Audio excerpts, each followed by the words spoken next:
Ó, estamos no ar. Grande coach Conan Silveira. Pô, que satisfação. Um dos maiores, dos maiores camps aí dos Estados Unidos. Valeu pelo tempo, obrigado pela moral. Como é que tá? Satisfação é minha. Pô, muito obrigado por me ter hoje. Tá tudo tranquilo agora, melhor ainda, né? Depois dessa defesa de cinturão, conquistando um momento histórico na luta do MMA, né? E vez melhor. Não pode parar. A Amanda tá demais, né? A Amanda tá... Eu falei brincando que a Amanda é hoje o que a Ronda era quando a Ronda começou, né? Quando explodiu o MMA feminino. Porque a Ronda nunca foi uma lutadora excepcional, longe de comparar estilo com a Amanda. Mas naquela época, ela era uma coisa assim, um nível muito superior à competição dela. Né? E aí, eu acho que evoluiu, e eu acho que a Amanda tá nessa posição hoje. Ela tá num nível que até alguém conseguir chegar no nível que essa mulher tá. Você discorda? Eu concordo com você até um certo ponto, até porque, não tirando nenhum crédito da Ronda Rousey, quando ela começou, o MMA feminino começou, não tinha grandes lutadoras de qualidade, não tinha... como existe hoje, como foram as oponentes da Amanda. E eu acredito que, nesse sentido, sinceramente, isso traz um diferencial para a Amanda, no sentido que as oponentes hoje são todas difíceis, não tem uma que não tem experiência, até porque elas tiveram esse tempo todo para adquirir experiência, treinar, evoluir, etc. Então eu acredito que não existe a mesma qualidade de oponente que existia antigamente como existe agora. Sem dúvida nenhuma. Eu acredito que é um feito... você tem toda a razão em relação à distância dela, não menosprezando ninguém, mas ela tem uma distância em todos os ângulos, né? Fisicamente, tecnicamente, mentalmente, então nem se fala. Porém, hoje em dia é mais difícil. Com certeza. A gente tá falando exatamente a mesma coisa, de repente eu só não me expressei bem.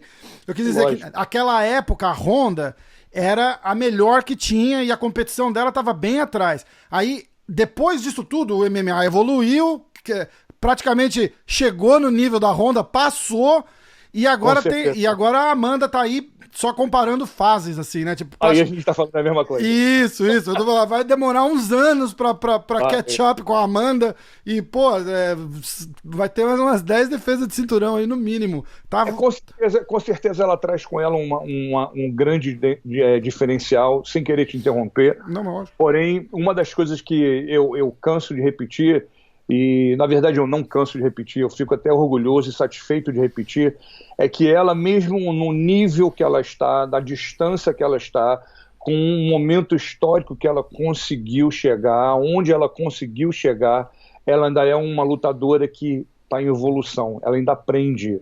Ela não se deixa pelo glamour de ser uma campeã, mantendo os 2 cinturões, como nunca ninguém conseguiu fazer e defender os 2 cinturões, fazer com que ela pense que ela já está num nível tão grande, tão alto, que ela não precise aprender. É justamente pelo contrário. Isso é uma qualidade dela que é inexplicável. É demais. E é importante você falar dessa defesa de cinturão, porque todo mundo fala, o fulano também tem 2 cinturões, mas ninguém defende os 2, né? O cara tem um, ganha o outro, aí fica, eu sou o double champ, né? O champ.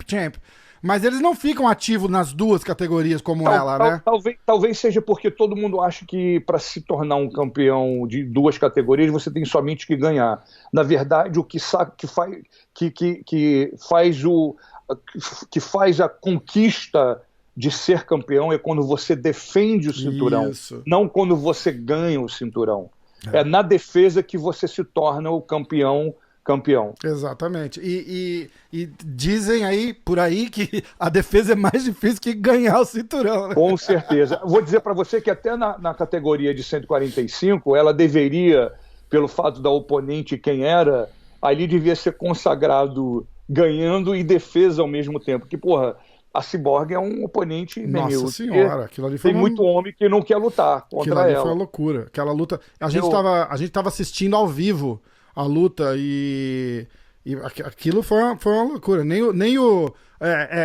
E vou falar na real mesmo, que ali, naquela hora, acho que nem o mais otimista imaginou que ia acontecer o que ia acontecer. Eu falava assim, ó, eu acho que a Amanda ganha, mas vai ser uma decision, vai ser aquela guerra, vai ser uma luta sofrida, o que também não seria ruim, porque eu falo, porra, consagra a Amanda numa batalha, né?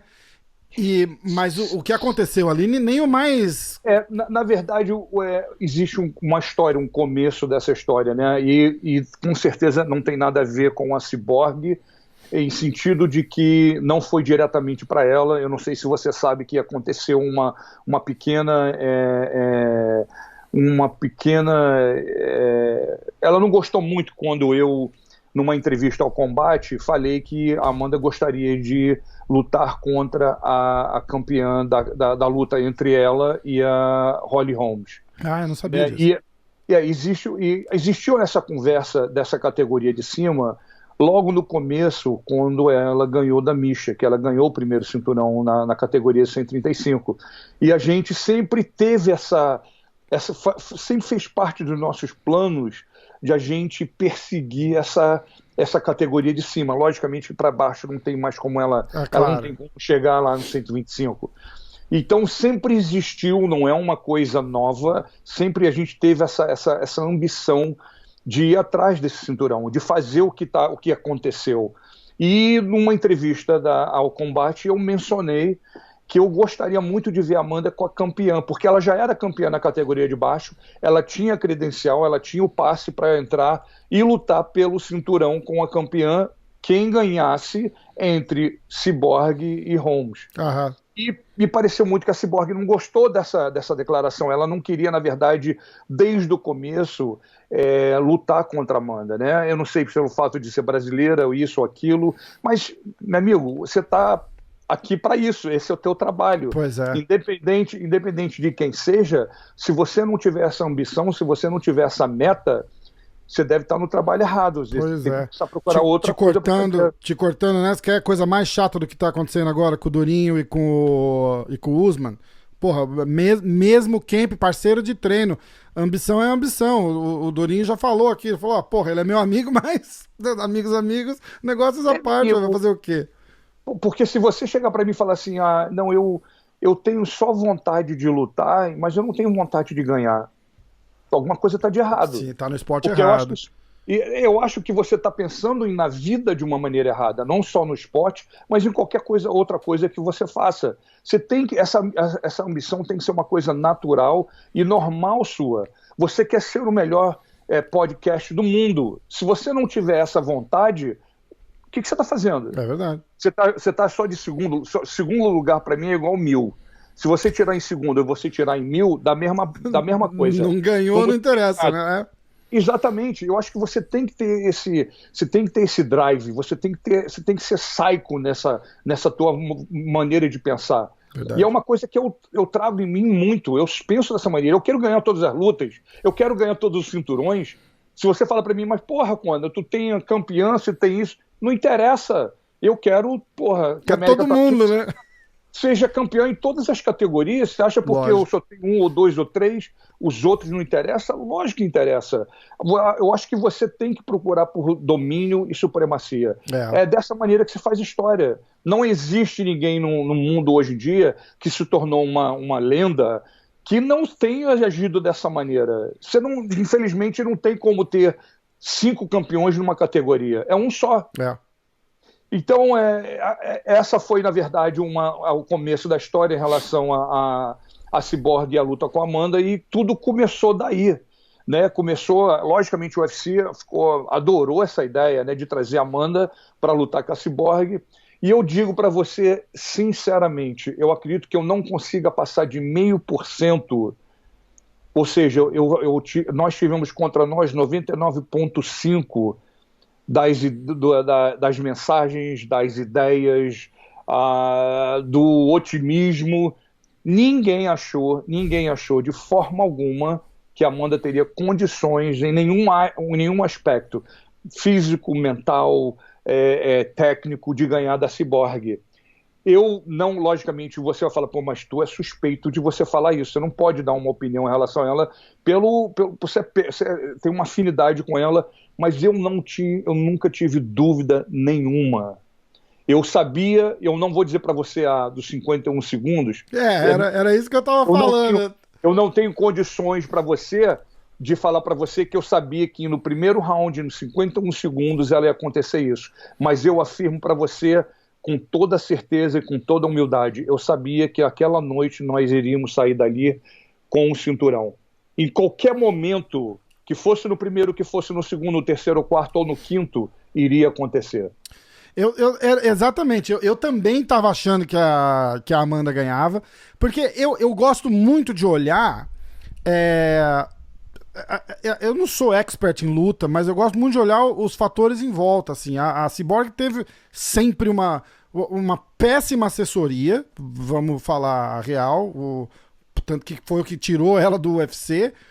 E muito atrito com o UFC o tempo todo, e aí você vê pelas performances dela, assim, parece que ela tava ali mais pra cumprir o contrato que ela tinha já, tipo, ó, fudeu, assinei o contrato, e agora vai ter que ser isso daí mesmo. E eu não acho que ela tinha uma gana. E aí você olha a Amanda tá tem fogo no olho e vai pra cima. Puta, era sensacional. Mas aí o que você falou, acho que nem o mais otimista achou que ia ser um nocautaço daquele no primeiro round, né? Eu fui taxado até como louco, né? Todo fala, porra, como é que você, o treinador dela, o head coach dela, você aceitou? Eu falei, gente, eu na verdade não tenho muito o que falar, não. Aguarda pra ver o que vai acontecer. Vê aí. E eu vou te falar, ela lutou num estado de tranquilidade. Você pode, eu não preciso dizer.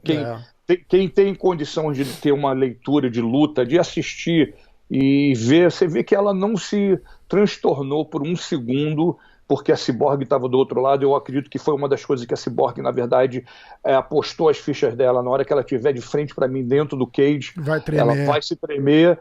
E não existiu isso em nenhum segundo. Ela foi precisa, ela foi tranquila, foi calma, ela soube aproveitar melhor do que ninguém a oportunidade. Então, e a evolução dela, é o que eu falei para você no começo, ela ainda continua evoluindo. É absurdo, né? Tanto que ela tinha aquele... Eu conversei um pouquinho... praticamente eu vou colocar o logo da AT&T do lado do meu logo ali, porque eu fiz um podcast com o Parrumpinha, eu fiz um podcast com o Everton, agora eu tô com você, já tive Pedrinho Munhoz, estamos aqui com a galera toda.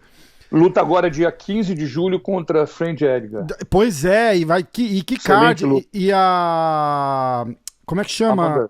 A Amanda Ribas também tá ela luta no dia 11, o Pedro luta no dia 15, são 3 cards direto na ilha. 11, 15 e 18. Demais, né? Demais. Então, a dúvida era o Pedrinho tava sendo listado na luta do dia 11, né? Acabou mudando pro dia 15, então... Dia 15. Tá dia 15, ótimo. Main event. Agora sim, demais. Com Frank Edgar, né? Pô, não dá pra... Exatamente. Tremenda luta, muito bom pra ele, uma luta de peso que vai com certeza impulsionar ele lá na frente. Cara de nome, porra, Frank Edgar, né? Eu, na verdade, me encontro numa situação muito... não desconfortável, porque é uma situação que a gente, dentro da América Top Team, a gente espera isso, né, terem lutadores bons na mesma categoria e top, né? Eu tenho o Pedro Munhoz como eu tenho o Marlon Moraes. Isso. Entendeu? Então é uma situação que muitas das pessoas falam assim, pô, mas como é que você vai fazer? Ah, meu amigo, isso aí é o que menos importa, a gente vai fazer. E todos vão ter a oportunidade de lutar pelo título. Numa situação dessa, coach, como de novo, citando o exemplo do Durinho e do Usman, eu vi que o coach deles falou que não vai participar do treinamento de nenhum dos dois. Qual que seria a sua posição numa situação semelhante, assim? Isso aí, na verdade, é estudado caso por caso, né? Tudo depende de como vai acontecer, se vai acontecer, mas geralmente a gente separa os treinos, a gente separa o horário, a gente separa os treinadores, né? Então, na verdade, eu não acredito que nunca vai ser um problema. Até outro dia eu tive logo uma situação que foi entre o Orlovsky e o Felipe Lins. Os dois são praticamente treinam no mesmo horário. Eu não acredito que já treinaram um com o outro assim poucas vezes, mas já treinaram. E durante o camp aconteceu de eles estarem às vezes na mesma aula de grupo. Porém, o treino principal, onde a gente trabalhava estratégia, isso, aquilo, foi separado. E eu estava com o Felipe e o Mike Brown estava com o Orlovsky, porque geralmente existe uma separação de treinadores quando acontecem essas situações. E não causou nenhum constrangimento ou nada parecido, que vença o melhor, né? Sim. A gente segue em frente. Vou cutucar mais um pouquinho. E se os dois falarem assim, eu quero o Conan comigo? Para o ímpar? A gente tem que sentar e conversar, né? Às vezes pode ser que eu participe ou não, mas eu acho que a gente geralmente espera esse caso acontecer, né? Chegar a essa situação. Lógico que a gente pede que não, mas não tem como você não dar a oportunidade ou dar o suporte que você precisa dar quando o lutador chega nesse nível, né? É como se fosse dois filhos que você tem, um você mandou para o college, você pagou a faculdade dele, aí chega na hora do segundo, você fala assim, mas não vou te pagar não, porque eu já paguei pro teu irmão. Tá certo. Então eu não vou gastar esse dinheiro não, o problema é seu. A gente não pode pensar dessa maneira, né? E eu jamais pensaria dessa maneira. Eu, logicamente, não quero ninguém da casa se enfrentando, porém... acontece e vai continuar acontecendo. Ainda bem, né? Principalmente se for pelo topo ali, que ganha todo mundo, né? Exatamente. Isso aí é uma situação desconfortável para os treinadores, com certeza, para o time, mas é uma prova de profissionalismo, é uma maneira de a gente mostrar que, olha só, que acontece. E tem como você lidar com a situação. E o clima aí é bom também, a galera... E lutador normalmente entende isso, né? Tipo, eu percebo falando falando com esses caras, assim, que, tipo, porra, o fulano é meu amigo, mas se a gente tiver que lutar, a gente tem que lutar. E tem o código de respeito deles ali pra certas coisas. Mas eles até que entendem bem que uma hora vai ter que lutar e tem que lutar, né, cara? Não, com certeza. Não entra em atrito, em treino, não tem... como é que fala em português? Animosidade. Animosidade, obrigado. Não. Isso é uma questão também da personalidade do time, né? A gente, como é um time grande, a gente tem uma grande quantidade de lutadores de todos os níveis e de níveis muito altos, inclusive no UFC, a gente tem a certeza que existe essa possibilidade. Não é uma coisa que a gente lá atrás não pensou que fosse acontecer, pelo contrário, existiu um preparamento de aceitação em relação a esse tipo de situação que a gente sabia que, se tornando bom, com toda humildade, lógico, isso acontece. Você tem que pagar o preço. Claro. É uma consequência que faz parte disso. É verdade. Então, não tem como você negar. Tocando um pouquinho nesse assunto de friction com um companheiro aí, rolou esse buchicho todo com o Colby, e você já me falou meio em off aqui que não foi meio que divulgaram na mídia aí. Como é que foi essa saída dele? Como é que era? Ele é um cara... Então, eu vou te falar o que me falaram dele. Os caras que conhecem ele falam que ele é um cara gente boníssimo e que aquilo ali é a persona que ele criou pra conseguir o que ele conseguiu, na verdade, que era atenção, né? Eu vou te dar uma explicação bem ampla e bem clara. Existem, hoje em dia, e isso tem a ver um pouco com o que se tornou o MMA, o que aconteceu dentro do esporte. O esporte, hoje em dia, ele sai completamente, eu não digo que sai de uma maneira negativa, mas ele sai da maneira de ser completamente da luta. É necessário, pelo fato de você se expor da maneira que o esporte hoje em dia te expõe, que você fale, que você se expresse. E existe várias maneiras de você fazer isso. E a maneira que o Colby escolheu de fazer isso para a carreira dele foi virar o falastrão, o vilão, de falar mesmo, até muitas coisas que ele fala, muita gente gostaria de ter a coragem de falar, mas não faz. E não fala. Então, eu não quero dizer para você que eu concordo com esse tipo de comportamento, pessoalmente, não sou eu. Eu posso falar sobre o meu oponente, ou quando eu lutava, falar sobre o que eu achava, mas eu não entrava no vilão, eu não entrava no vamos ser falastrão, vamos, tá entendendo? Nunca foi um bate-boca, foi uma parada que eu gostava de fazer. Não recrimino quem gosta, é uma questão de preferência. Então, o que acontece? Na cabeça dele, coisa que ninguém sabe, ele foi muito perto de ser mandado embora do UFC. É, uma história conhecida. Uma história conhecida essa, né? Nenhuma.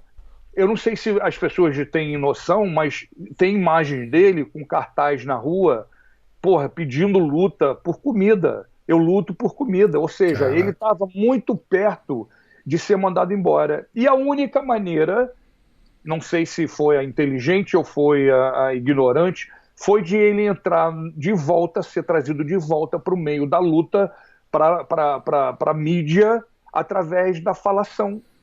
Né? E, pô, se deu para Conor McGregor, por que Colby não iria fazer? Foi naquela luta com o Demer, né? Que parece que avisaram para ele, tipo, ó, não importa o que acontecer, essa é a tua última luta. Foi uma parada assim, não foi?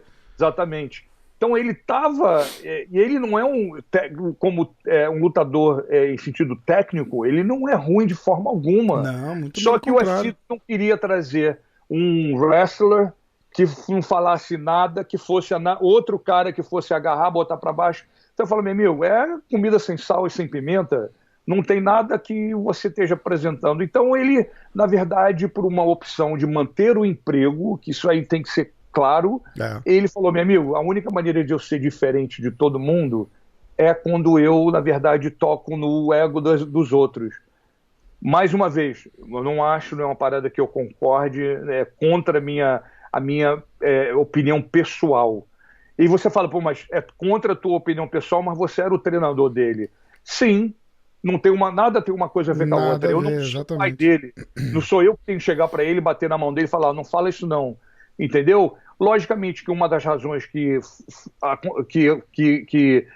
somando deu esse resultado de ele sair da América Top Team foi porque a gente falou, meu amigo, tudo tem um limite e infelizmente para onde você quer, da maneira que você quer fazer, você já chegou ao limite com a gente não pode deixar mais ser causado um problema interno em família dentro da América Top Team. E ele não foi expulso, não existe essa... Ele não foi mandado embora. Na verdade, foi um bom senso de ele falar, olha só, eu não quero mais causar problema, eu vou procurar o meu caminho, entendeu? E nunca tive nenhum problema. O que as pessoas falaram para você em relação de ele ser uma pessoa maneira é verdade. É um cara super, super coachable. Você pode ensinar, ele super respeitoso. Então, eu não tenho como dizer para você, a não ser da maneira do personagem que ele escolheu para fazer junto com a luta. Uhum.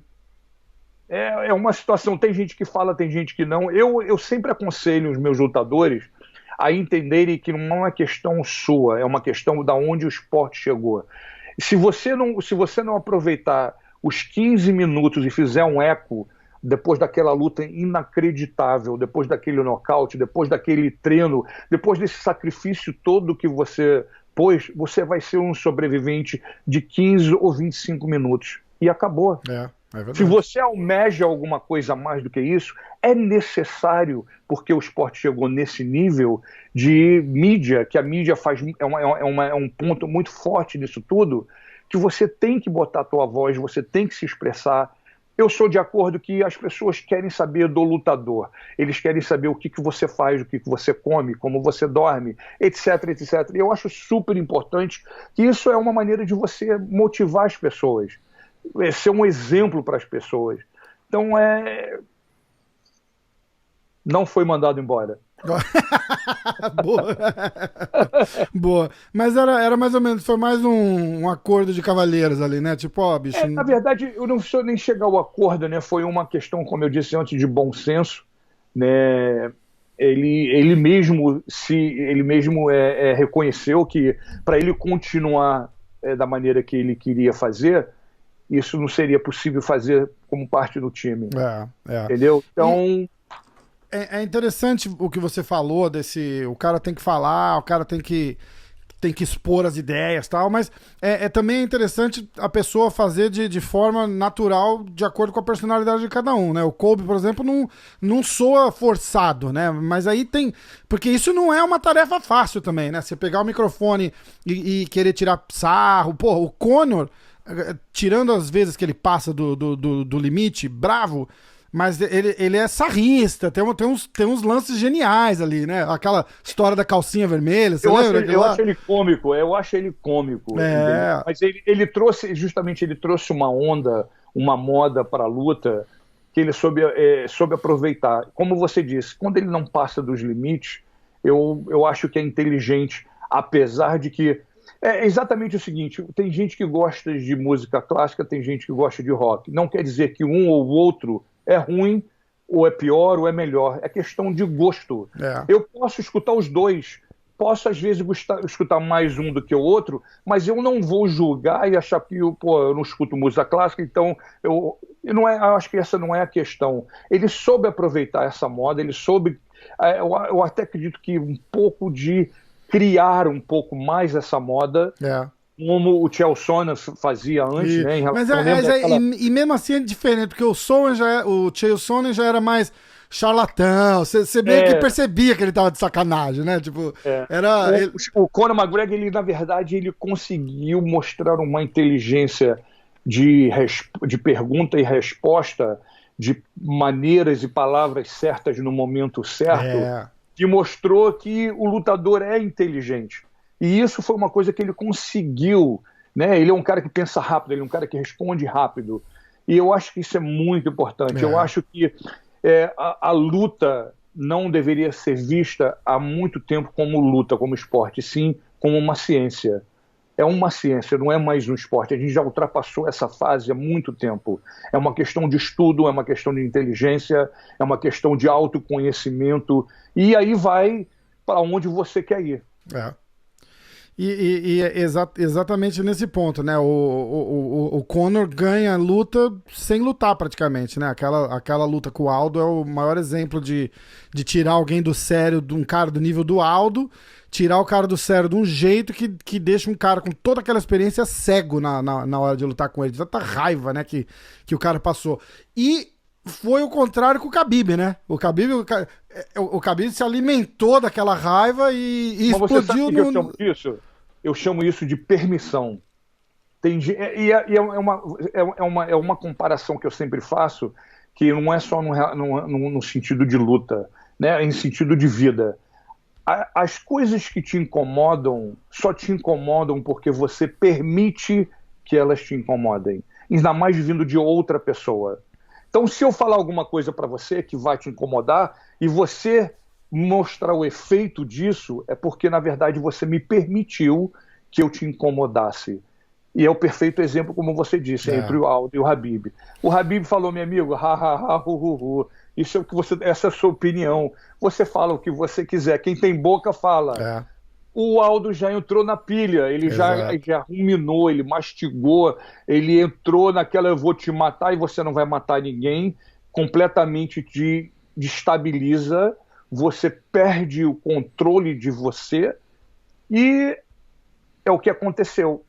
Então eu acho que... O timing dos dois, né? Do Aldo de segurar aquela raiva toda e estourar na hora da luta, e o Khabib de segurar aquela raiva toda e estourar depois da luta. Tipo... Eu vou te falar que eu acho que o Khabib não segurou foi nada, ele armazenou e falou, meu amigo, tu vai ver só a munição que eu tenho, que você me deu, que eu vou usar contra você. Não, mas o que eu tô dizendo é tipo a explosão de raiva depois, né? E um cara que nem tinha sido... Ele foi pra cima daquele Dillon Danis lá, porque o Dillon tava no corner ali, falando merda no ouvido dele o tempo inteiro. A raiva mesmo ali não foi nem do Conor, ele não tava nem com tanta birra assim com o Conor. Ele ficou com raiva do outro, que ficou falando a luta inteira. E você viu no meio da luta o cara falando e ele nem prestando atenção. Nem não tá nem aí. Não tirou o foco dele nem um segundo. Exatamente. Acabou a luta de agora. Aí, a conta é essa aqui. Exatamente. Puta merda. Nossa senhora. Ó, vamos voltar um pouquinho na história falar um pouquinho de você, do seu trabalho, como é que começou tudo isso. Faixa preta do saudoso Carson. E, graças a Deus. Pois é, pô, um dos grandes, né? Como é que começou, como é que foi o começo da American Top Team, a vinda para os Estados Unidos? Na verdade, eu comecei no Carson, né, ainda novo, resolvi ir para os Estados Unidos no final dos anos 80, começo dos anos 80, e foi a primeira academia que existiu nos Estados Unidos. Carson Gracie foi a minha em Miami Beach, logicamente massa, aprovado por ele. E depois a gente foi, né, de uma certa maneira, foi modificando. Eu não vou contar assim detalhadamente, eu vou em pontos. Claro. Eu tive a honra e a satisfação e a bênção de ser treinado por ele para a luta, né, de ter ele no meu corner. Não, pô, isso aí é uma relíquia. Para né? poucos, né? Exatamente. E tive também muito da minha didática, né? Muito da maneira que eu vejo a luta foi através de muitas conversas com ele, né? A gente sempre teve a gente morou junto aqui nos Estados Unidos, e eu tive essa oportunidade de conhecer ele, de poder olhar as coisas através dos olhos dele, como ele via, o que ele pensava. Para você ter uma ideia, você vê só, eu falei para você, foi no final dos anos 80, eu lutei em 95, 94, e ele já falava para mim lá atrás, fala assim, Conan, você tem que ter um entendimento de que lutador de vale tudo, né? Porque não existia o MMA ainda, lutador de vale tudo. Você precisa fazer de tudo. Eu falei, mas como assim fazer de tudo, Cássio? Porra, tô faixa preta, rapaz. Falou, mas isso aí não quer dizer absolutamente nada. A faixa preta é para amarrar o kimono, é para mostrar o quanto você conhece, mas não é o tudo que você tem que conhecer. Você tem que correr, você tem que levantar peso, você tem que fazer boxe. Você vê só, ele, logicamente, ele já tinha lutado, ele tinha aquela visão, aquela experiência do vale tudo mesmo. Sim. Lá atrás, quando ele tinha 17 anos, e eu achava até que era um meio. Me trazia um pouco de conflito, né, de ver ele como um Carson Gracie, faixa preta de jiu-jitsu, me falar que eu tinha que fazer tudo. E ele explicava para mim porque isso, é essa combinação, você não pode se basear simplesmente numa coisa só, isso não vale tudo. E essas informações, essas conversas, né, ficaram comigo para o resto da minha vida, né? E eu acho que, logicamente, eu evoluí bastante em sentido de estudar, né? Eu tenho coisas que eu trago comigo lá de trás, mas o esporte hoje em dia eu tenho que acompanhar ele em 2020. Eu não posso estar pensando como em 94, 93. Mas eu acho que eu tive uma base muito forte, muito sólida, onde eu tive essa oportunidade dessa convivência com ele. E veio a America Top Team, né? Depois do Carson Gracie veio o Silveira Brothers. A America Top Team basicamente nasceu daí, né? Eu estava aqui antes do bebê nascer, entendeu? Eu estava ali esperando o bebê nascer. Uhum. E a gente está desde 2000, né, aprendendo muito, trabalhando muito, porque não tem mistério, não tem segredo. Uhum. Às vezes as pessoas falam assim, mas porra, muita experiência, muita sorte, muito disso.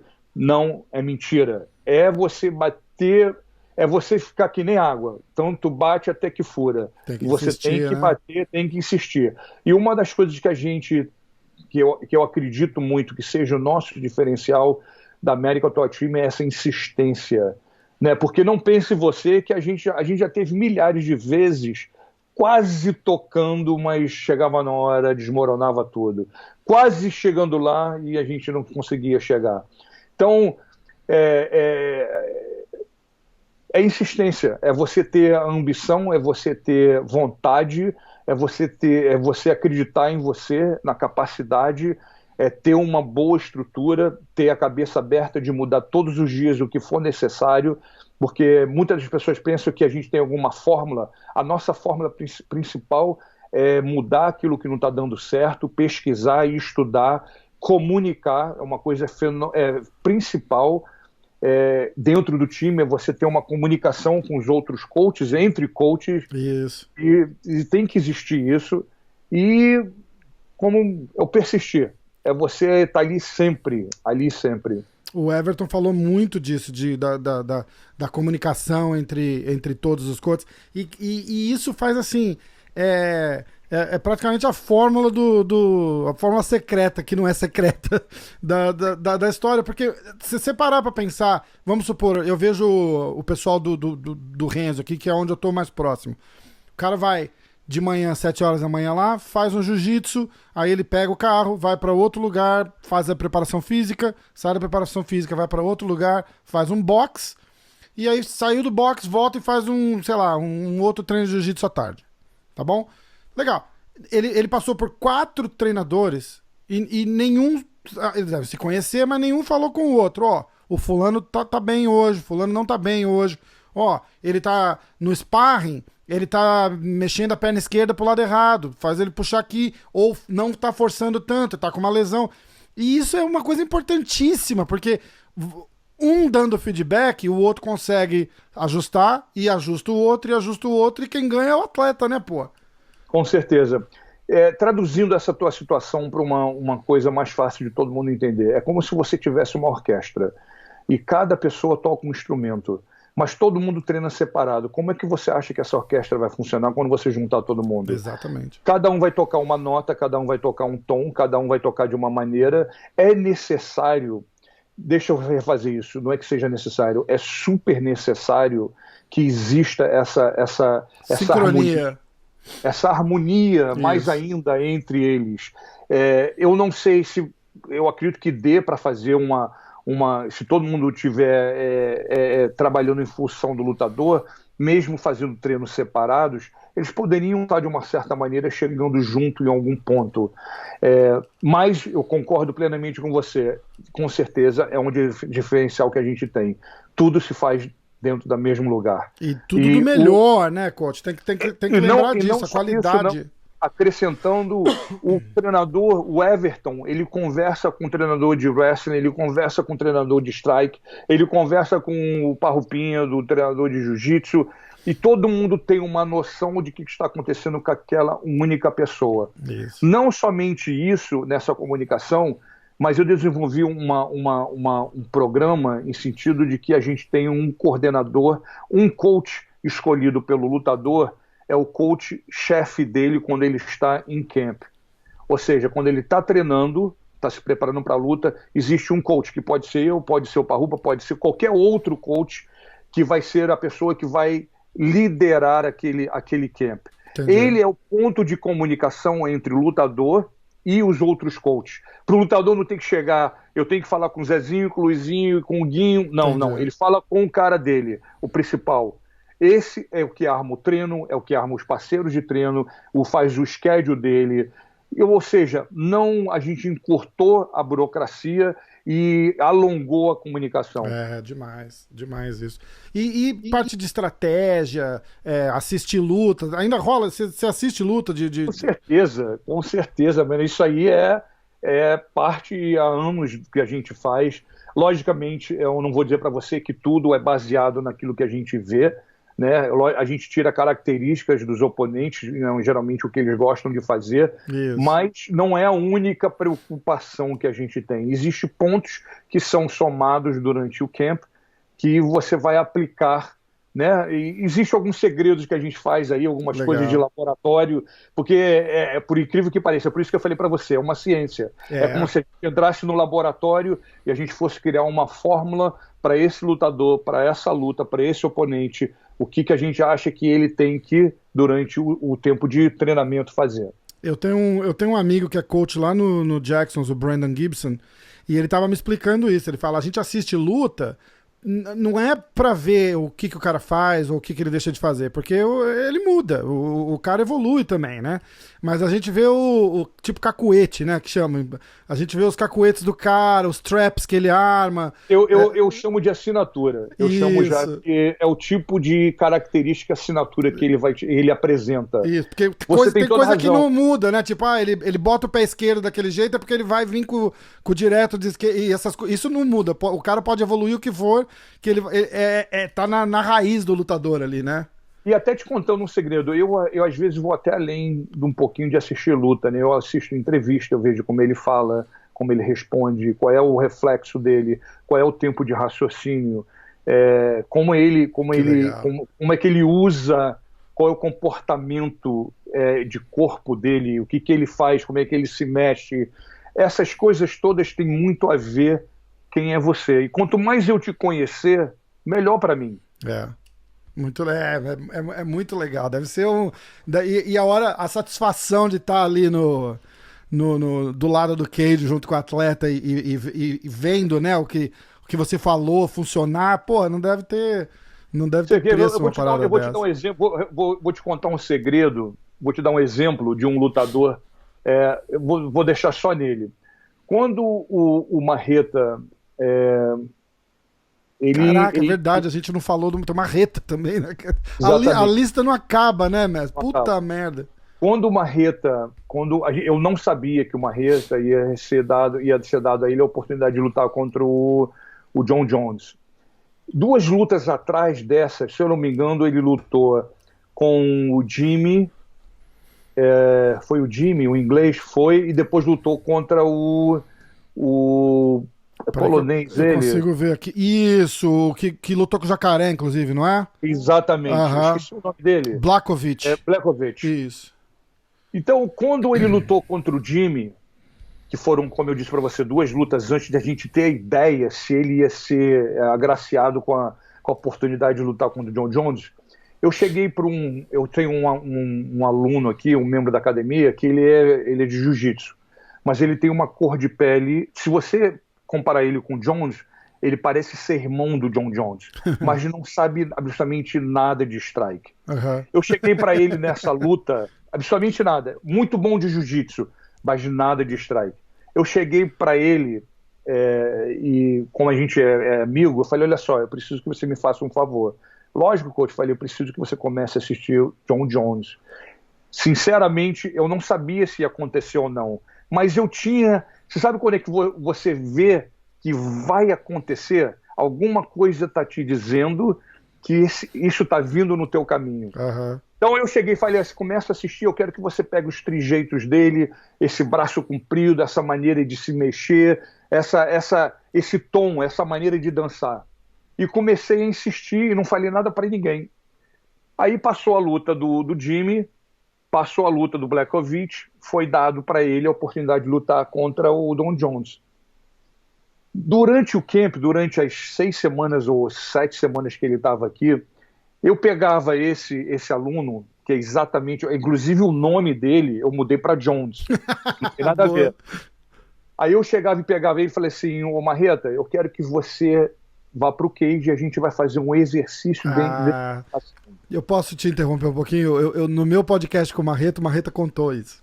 Te contou? Contou, porque eu perguntei, eu falei, porra, bate aquela história que a gente falou um pouquinho mais cedo, né, com a Amanda e a Chris, e aquela história assim acho que o Chael Sonnen falou isso, ele falou, porra, você vai cutucando o cara, até a hora que você olha que fecha o portãozinho do cage lá, você levanta a cabeça, tá o Anderson Silva do outro lado do cage te esperando, você fala assim, puta merda, é agora, né?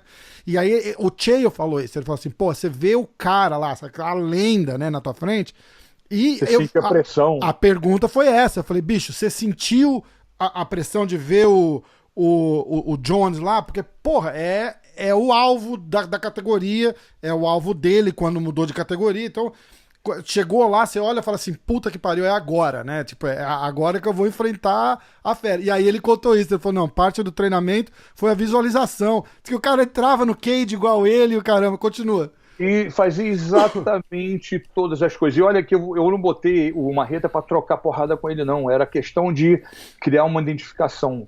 A gente repetiu e foi ficando técnico, ele foi entendendo, foi pegando a distância, ele foi criando aquela identidade, né? Ele foi criando aquele reconhecimento de que o cara que ele estava ali na frente era o John Jones, mas que tinha participado do camp dele o tempo todo. Tira então, aquele baque, né? Qual é o efeito que isso causou para ele? Quando ele chegou e viu que era o Jones, a cor, o tamanho, o reconhecimento da movimentação, matou a surpresa. É. Ele falou, meu amigo, eu tenho treinado com você há 8 semanas. É. E conscientemente, ou até conscientemente, ele conseguiu ver exatamente na movimentação o que estava vindo. Ele não olhou e falou assim, ih, é o cara. E agora? Puta merda, Entendeu? né? É o Você não Jones. tomou aquele banho de água gelada. Você já estava com água gelada o tempo todo. Muito E legal. eu fiz em outras lutas com outras pessoas, muitas coisas parecidas nesse aspecto. E é uma coisa que a gente segue muito essa linha de treino, né? Não é só o soco, a porrada, porque isso aí todo mundo sabe fazer. A questão é como ser inteligente, é como você pensar durante a luta, o que você vai apresentar que vai surpreender. O psicológico do cara ali E é tudo. Chegando no nível, por exemplo, do Marreta, do Jones, ali não ganha técnica. Como é que você diz que um é melhor que o outro? Você não tem jeito. Se o Jones abaixar a mão e o Marreta der uma porrada, desaba o Jones. A mesma coisa com o Marreta. Mas você vê, te interrompendo, você vê na luta que mesmo o Jones tendo consciência e vendo que o Marreta estava com a perna, com o joelho machucado, ele não se arriscou. Jamais. Falou, meu amigo, ele estava conhecendo muito para me poder arriscar. Eu vou jogar justamente no seguro. Isso. Você sabe uma coisa curiosa que o Brandon Gibson, que é o striking coach do Jones, né? Ele falou, a gente fez a entrevista, foi na semana da luta, tipo, sei lá, na terça-feira, depois da luta com o... Puta, esqueci o nome a luta depois do Marreta, que o Jones ganhou, super polêmica também. Outro Reis? Reis, com o Dominic Reis, isso. Foi naquela semana. Aí eu puxei pra falar da luta do Marreta, porque, porra, brasileiro e tal, né?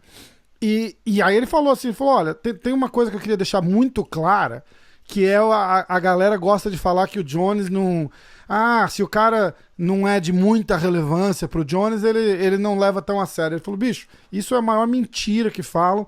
A gente tinha pleno conhecimento de quem era o Marreta, do poder que o Marreta tinha com a mão esquerda, com a mão direita, o chute da perna esquerda, o chute da perna direita.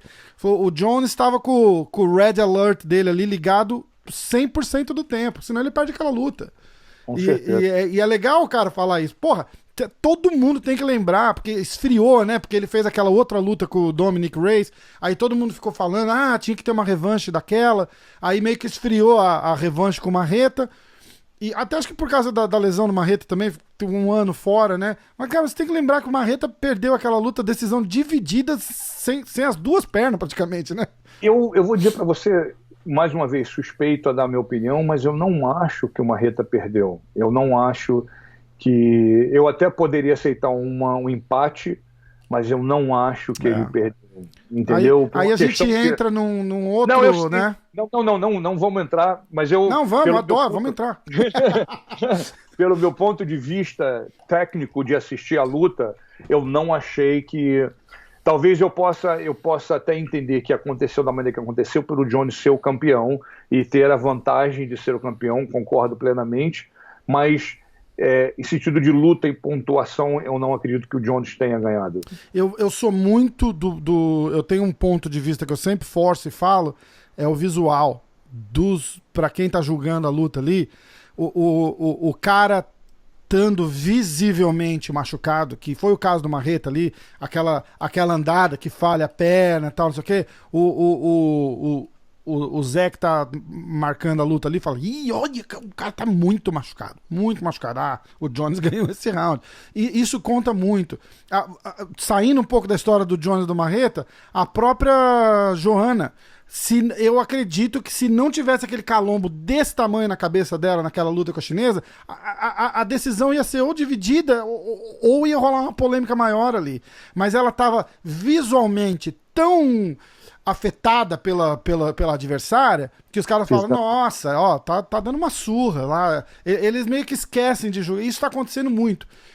O outro ponto é o que você falou, que se um cara não ganhar do Jones de uma forma convincente, não vai levar o cinturão. A esse ponto, o cara tem que ganhar do Jones assim, bem. E sem mencionar para você também que hoje em dia a gente tem um problema enorme dentro do MMA, que é justamente no que é baseado o julgamento dos juízes, né?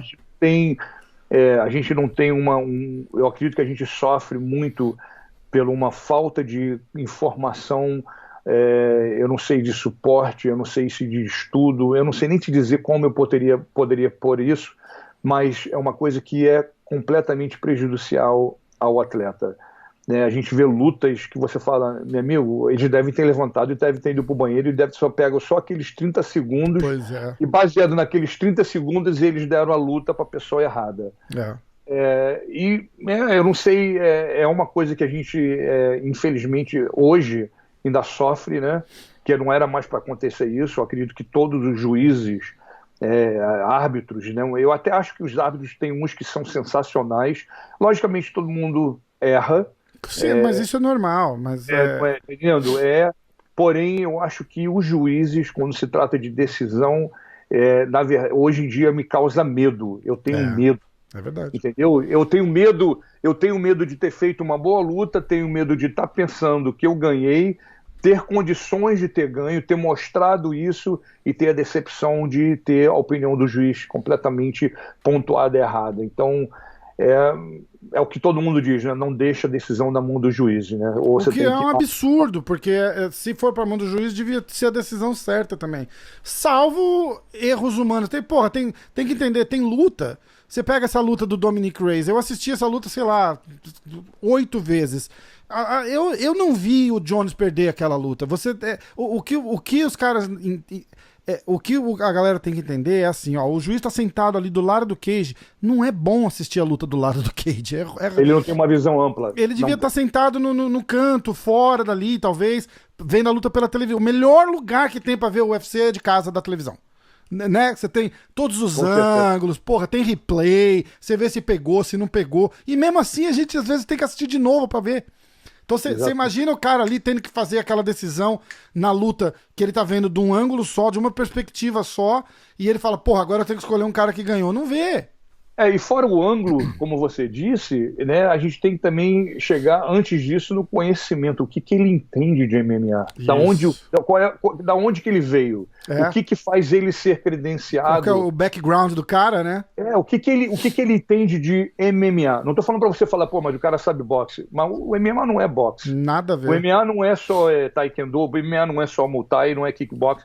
É o MMA. Então você tem que correr esse risco de não saber qual é o background dele, como ele está analisando, o que ele está vendo, às vezes até porque o lutador que já traz com ele um background de Muay Thai, e ele foi um cara que lutava Muay Thai, o entendimento dele em relação ao Muay Thai é um, em relação ao wrestling é outro, em relação ao jiu-jitsu é outro.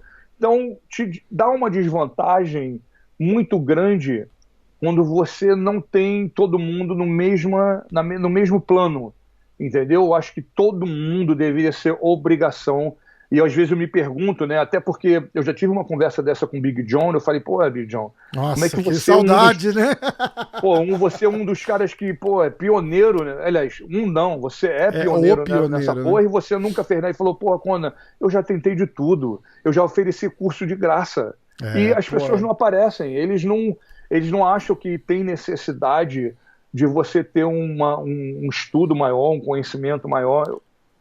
Aí você não tem que falar. Pois é. É complicado, né? Pô, cheio de lutador aposentado aí que ia se amarrar em... Não precisa nem fazer os caras viajar. Todo estado tem meia dúzia aí que podia sentar lá e cara que já lutou MMA, que já é coach e poder dar uma força. A galera também, a torcida também atrapalha muito na decisão dos caras, não atrapalha? Com certeza.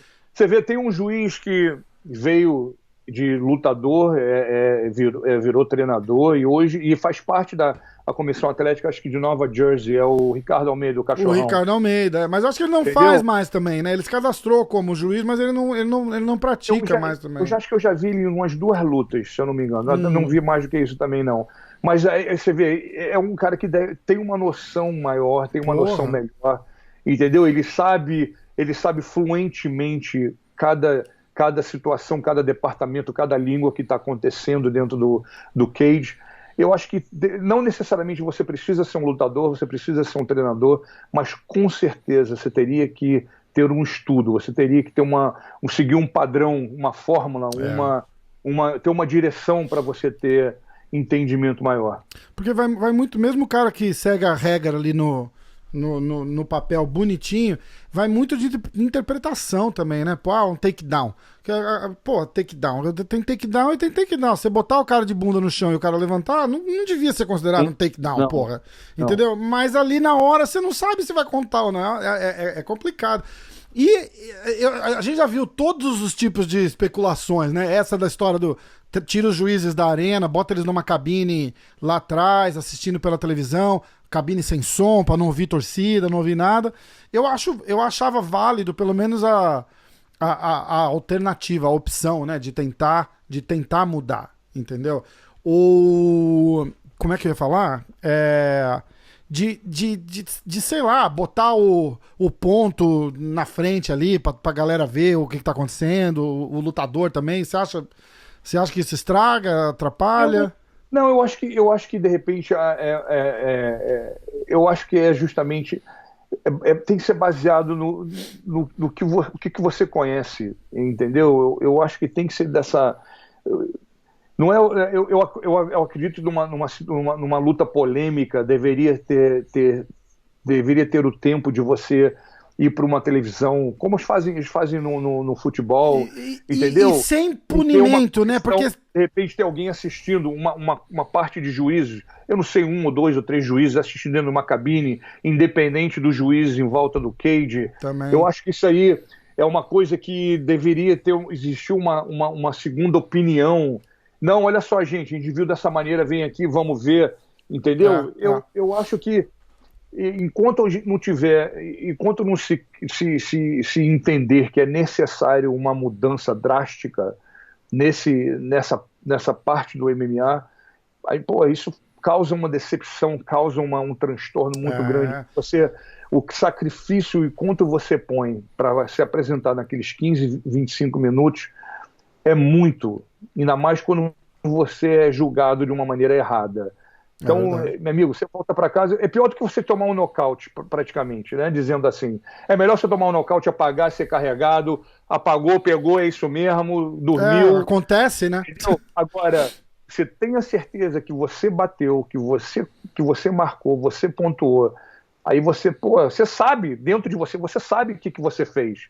Aí você chega lá e é um resultado completamente ao contrário. É verdade. Dói mais do que perder.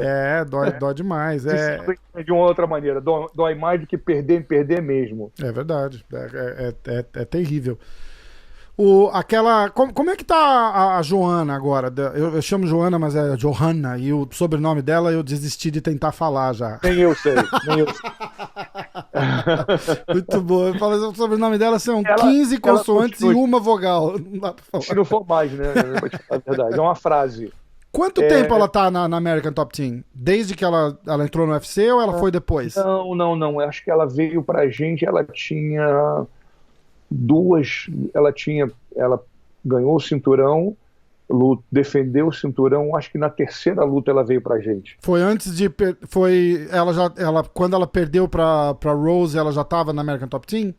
Já estava na American Top Team. Eu acho que ela, quando lutou, a Gadelha lutou com ela, foi pelo cinturão. A Gadelha fez uma guerra com ela, né? Eu vou olhar aqui, peraí. Mas foi Se eu não me engano, foi justamente aí. Quer ver? Vamos olhar aqui, ó. Claudinha Gadelha. Quem lutou? Ela lutou com quem antes da Gadelha? Nem o Wikipedia sabe soletrar o nome dela aqui, ó. Ela defendeu o cinturão. Antes ela ganhou daquela menina, acho que tá no Bellator agora, Valerie Letourneau, que já era. Ela ganhou o cinturão contra a Carla Esparza em março de 2015. Aí defendeu o cinturão contra a Valerie, que era nossa. Não, Jessica Penny, aí a Valerie e depois a Cláudia Gadelha. ela veio justamente na terceira luta, como eu disse para você. Então Depois foi... que ela lutou contra a Valerie, que era nossa, ela veio para cá. Ela lutou com a Claudinha 2 vezes. Ela lutou pra ver quem disputava o cinturão. Exatamente. Como é que ela tá? Ela teve aquela primeira luta dela com a... E eu acho que tudo é uma questão de estilo, né? Tem estilos que batem, tem estilos que não batem. Aquela primeira luta dela com a Nama Junas, ela teve um problema com o corte de peso, demitiu a nutricionista e tal. Como é que ela tá agora, assim, de... Ela teve que fazer uma mudança, né? Eu não sei exatamente de detalhes em relação à nutrição e a nutricionista dela, mas ela achou conveniente fazer uma mudança. Me parece que existiu algumas coisas que não foram bem planejadas naquela luta. Não quero tirar o crédito da Rose de maneira nenhuma. Se foi erro seu, o problema é seu, né? Aguente as consequências. Mas eu acredito que quando você, no seu lado, da sua parte, você comete erros, você favorece ao oponente. Sim. Acredito que tenha sido uma grande parte daquele resultado tenha sido isso. E ela fez as mudanças e eu acredito que agora, né, depois disso tudo que aconteceu, ela ficou bem. E eu acho que também já fez a história dela, né? Ela, depois dessa luta com a chinesa, ela resolveu dar uma concentrada na vida pessoal dela, né, de ter família, de dar um pouco de atenção, né? Muitas coisas, é um engraçado, né? Aproveitando esse gancho da Joana, muitas das vezes as pessoas que criticam e acham que, de uma certa maneira, esse glamour de ganhar luta, de treinamento, de ser quem você é, o UFC, essas coisas todas, veio de uma maneira muito fácil. E não existe facilidade nenhuma, não existe. Eu acredito que seja uma das vidas... desgastante, né, coach? Não. Você falou desgastante, eu acho que é uma vida desgraçada. Eu tava sendo gentil. Você está sendo gentil, eu não.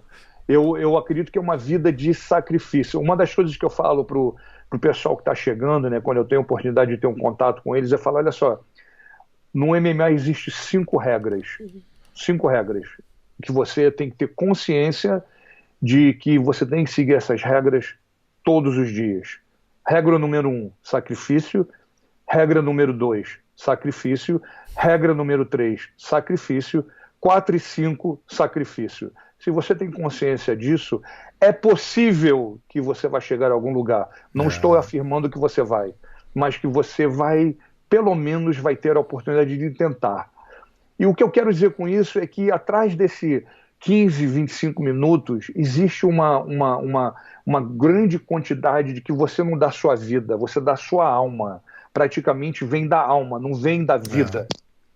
E as pessoas têm aquela tendência de achar que, pelo fato de não saberem, ou não procurar saber, ou de não conhecerem o que seja, que isso é uma vida de ator de Hollywood, entendeu? É um glamour que você ganha milhões, que você cria um status assim fenomenal, mas ninguém tem a noção nenhuma, nem perto do que você tem que fazer. É muito puxa, é muito estica, é muito levanta, é muito senta. Você vive uma vida regrada. Não existe Natal, Ano Novo, aniversário da mulher, filhos. Não existe isso. E eu, quando falo para você, é muito sério, não existe. Tem gente que luta no Natal, tem gente que luta, tá em camp durante o Natal, não come, não bebe, não se diverte, não está com a família. E eu não só já fiz, como já passei, ida e volta, muitas das vezes. Então, o que acontece? Chega uma necessidade, voltando na situação da Joana, que é necessário você dar aquela paradinha e falar, peraí, deixa eu dar uma olhada para Joana, não é para lutadora. Sim. Entendeu? É necessário. Como é que as tá, pessoas, né? Porra, mas, bicho, você tem que... É um ponto... Né? Como eu acabei de escutar agora, as entrevistas que eu dei depois da luta da Mana, quando é que ela falou? Gente, ela acabou de lutar. Como é que eu vou dizer para você quem é o próximo oponente, quem eu acho que vai ser? Pois Deixa ela, porra, dar uma respirada, dar um mergulho na piscina, dar uma caminhada na praia, você Amanda um pouquinho. Porra, tirar o resto do ano de folga, que é o que ela falou que vai fazer, mais do que merecido, porra, não é? Você Aí os imagina, caras, mas e o cinturão? Como é que vai, como é que faz agora? Olha lá, quer ter 2 cinturão e não vai defender. Porra, você bicho. imagina que desde a, eu não sei, não lembro exatamente o ano que ela ganhou da Misha, tem 5 anos, Putz, vamos tem ver 6 aqui. anos, É, foi em 2000 e... vamos ver, peraí. Eu puxo rapidinho aqui, ó. Amanda Nunes. Que fera, né? Puta merda. Vamos lá. Misha Tate. Tá sem, só por curiosidade aqui, ó. Tá sem perder desde 2015. Então veja só, existem 5 anos. Foi, 5 a luta anos. da Misha foi julho de 2016, quando ela ganhou o cinturão. Então, O UFC desde aí, 200, né? Putz, 200. simbólico pra caramba ainda. ela não faz nada menos de 5 rounds. É. Aí você fala assim, pô, mas porra, 25 minutos, o que que é 25 minutos?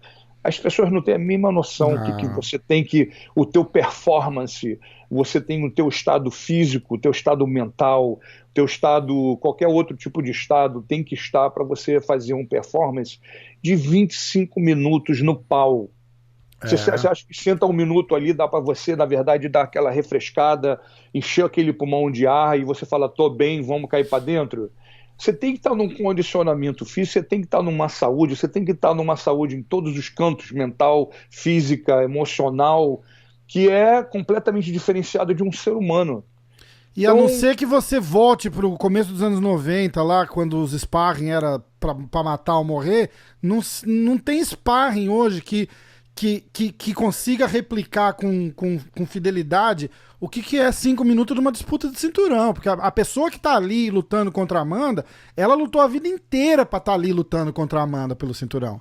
Né? Então é assim, a Amanda não só tá lá defendendo o cinturão dela, mas ela tá pegando na melhor forma, na melhor tudo, com a confiança lá no céu, porque ela, porra, tô fodida aqui, vou disputar o cinturão, eu vou ganhar, a pessoa também acha que vai ganhar. Então é assim, se já não fosse, se a luta em si já não fosse difícil, tem aquela série de fatores jogando o desafiante dela pra cima.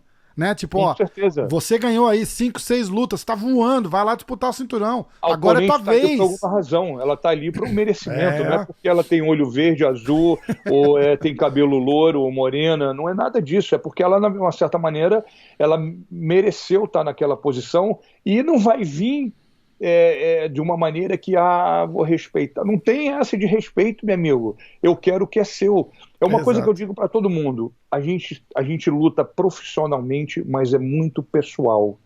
Sempre é pessoal. Cara, eu quero te bater, eu quero te derrubar, eu quero tirar o que é teu, né? Eu quero tirar o que é teu. Eu não quero tirar o que é do outro. Eu quero tirar de você que está na minha frente. É de você que eu quero. Então isso para mim não é profissional, é pessoal. Aquele tempinho de 15 minutos, 25 minutos é 1000% pessoal. Então, voltando um pouco naquele assunto, é necessário essa travada, é necessário esse desligamento um pouquinho da tua vida profissional e você dar um pouquinho de atenção para você como pessoa. Né? Como eu disse nas duas entrevistas, a Amanda agora filha vai nascer em setembro, ela tá a fim de curtir. A Nina ficou grávida, a gente já no camp, treinando e ela presente, então aquela misturada de responsabilidade, come direito, treina direito. E emoções, né? Tipo, putz, tudo influencia, muitas, exatamente. Então eu acho que é aquela hora de, bicho, deixa eu dar uma respirada. Então, tanto é que eu evito, né? A gente se vê, logicamente, se fala depois da luta, mas jamais é algum assunto de vamos treinar quando, quem você acha que vai vir, que vai aparecer, que vai isso, que vai aquilo. Nada, deixa ela dar aquela respirada, ela precisa daquela, né, esparecida lá fora, ver o mundo normal, porque o nosso mundo não é normal. Com certeza, entendeu? Certeza. Porra, vai comer uma pizza e tomar uma Coca-Cola, né? Olha vai tomar uma cerveja coisa gelada, simples, né? Porra, é foda. Porra, uma coisa que é o que eu falo pra você, é nesse momento, né, é que você, na verdade, são nessas metas, né, que a gente vê o quanto a pessoa quer. Porque, como eu disse para você, é por isso que eu dei essa ênfase no sentido do sacrifício. É a sua chave. Você se pergunta, eu posso dar esse sacrifício? Eu tenho em mim para fazer? Porque você tem que, se você não tiver, não comece. Esse seria o melhor conselho, não comece. E dizendo mais uma vez, eu acho que em relação à vida, né, tudo que você quer, independente de qual seja o seu objetivo, vai requerer sacrifício. Ponto. Exatamente.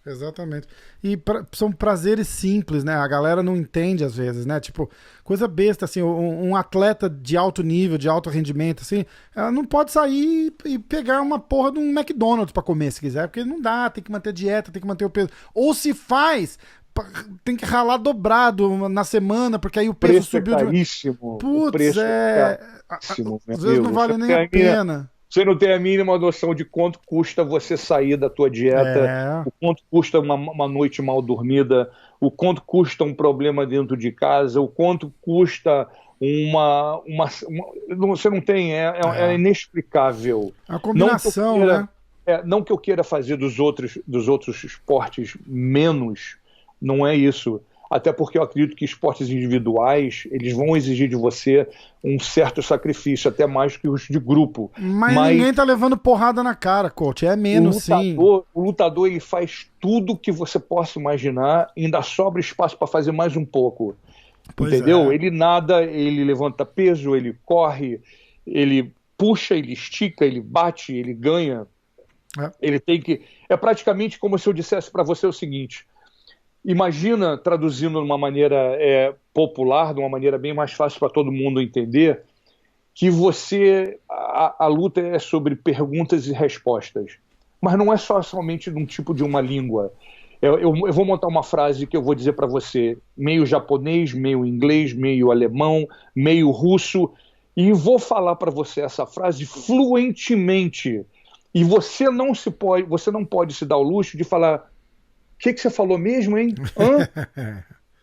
Se você fizer isso durante a luta, acabou. É por lá mesmo que eu vou entrar. Eu já entendi que você não sabe falar aquela língua.